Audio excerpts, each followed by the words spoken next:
Hello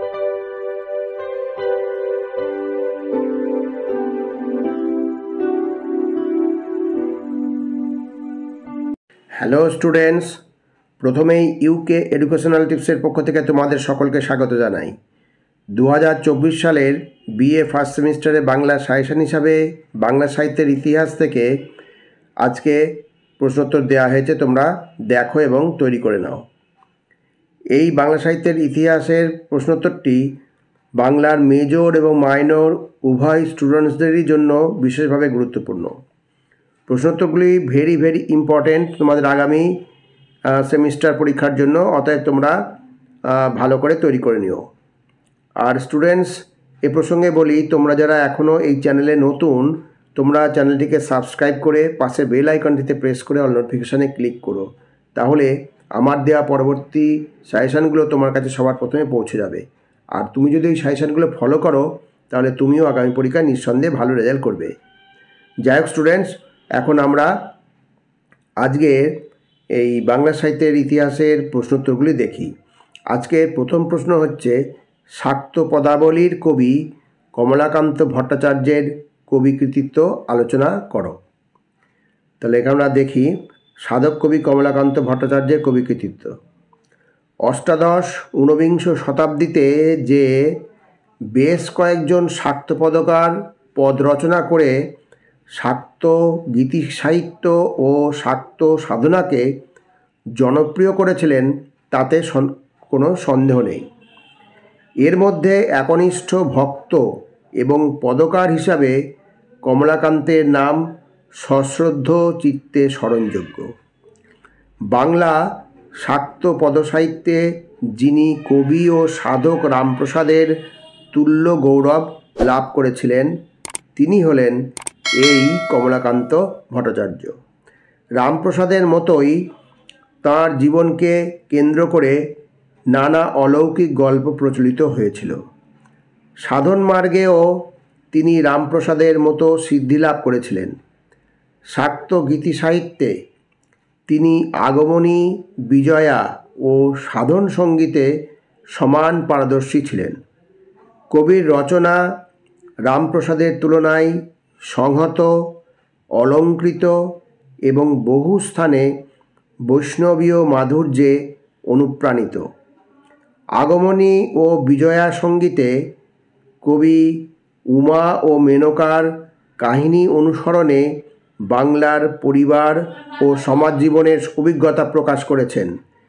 Bangla সমাজে পুরুষ সমাজের খেয়ালে চালিত সমগ্র রমণী সমাজের হৃদয় বেদনার অনুভূতি প্রকাশ করে বলেছেন, নারীর জনম কেবল যন্ত্রণা সহিতে। এরপরে অবশ্য কবি বিস্মৃত হননি। যে উমা প্রকৃতপক্ষে ব্রহ্মাণ্ড ভাণ্ডোদ্দরী নবমী রজনী প্রভাত হলেই উমা চলে যাবেন, মাতা মেনকার আরতি প্রকাশ করেছেন কবি।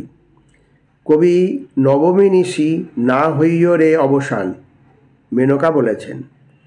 ওগো হৃদয় মাঝারে রাখিব বাছারে প্রহরী ও দুটি নয়ন, যদি গিরিবর আসি কিছু কয় জয়া তখনই ত্যাজিব জীবন।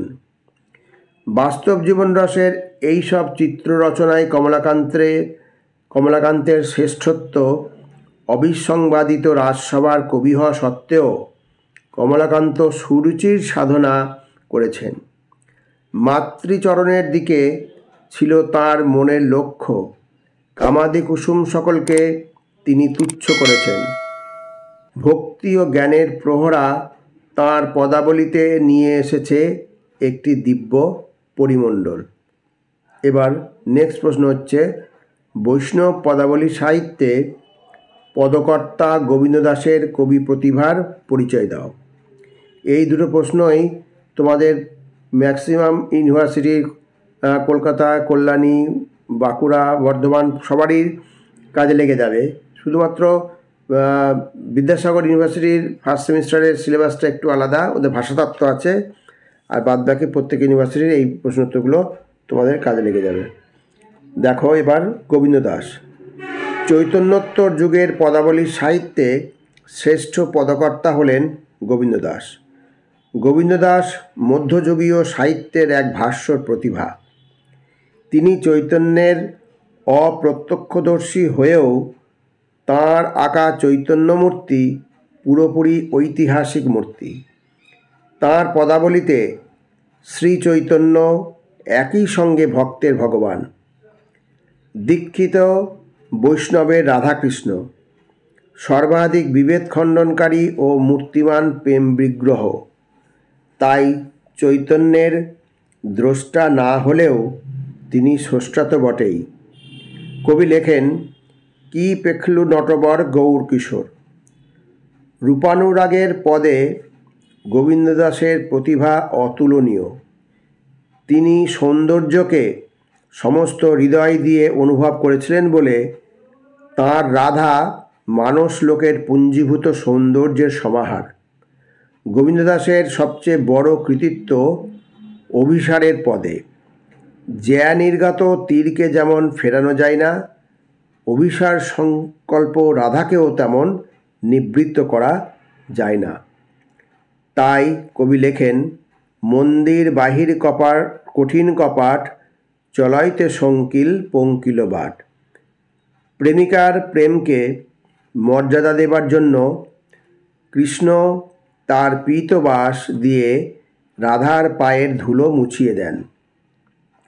এখানে শ্রীকৃষ্ণ হলুদ বসন পরিধান করতেন, তা শ্রীকৃষ্ণের এই হলুদ বসন অর্থাৎ পীতবাস, ওই হলুদ বসন পীতবাস দিয়ে রাধার পায়ের ধুলো মুছিয়ে দেন। গোবিন্দদাসের রাসলীলার পদগুলির জুড়ি বৈষ্ণব সাহিত্যে নেই। প্রকৃতির ছবির মধ্য দিয়ে উল্লাস যেন ফেটে পড়েছে। তবে বিরহের পদ রচনায় গোবিন্দদাস সার্থকতা অর্জন করতে পারেননি, কারণ তিনি বেদনার কবি নন, আরাধনার কবি। আরাধনার কবি গোবিন্দদাস দেবতার মন্দিরে বসে গান গাইছেন। সামনে কৃষ্ণ বাঁকাভাবে হাসছে, আর রাধা আত্মসমর্পণের দেহছন্দে হেলে আছেন। যুগ যুগ ধরে কত অশ্রু আর হাসি ওই চার রাঙা পায়ে আছড়ে পড়েছে। কবি তারই মিলিত ধারায় দেহমন মিশিয়ে দিলেন, তবে সবটা নয়। তার দুটি অতৃপ্ত নয়ন ওই রাইকানুর পানে বিস্ফোরিত হয়ে থাকলো, কণ্ঠে থাকলো গান। তাই কবি গাইতেন, আমার সুরগুলি পাই চরণ, আমি পাইনে তোমারে। তাহলে স্টুডেন্টস, এই ছিল তোমাদের আজকের ভিডিওটি ভালো লাগলে অবশ্যই সাবস্ক্রাইব করো, এর সাথে একটা লাইক দিও এবং তোমার ফ্রেন্ডসদের মধ্যে অবশ্যই শেয়ার করে দিও। আর স্টুডেন্টস, তাহলে আজকে এখানেই শেষ করি। তোমরা সকলে ভালো থেকো, সুস্থ থেকো। Thank you very much.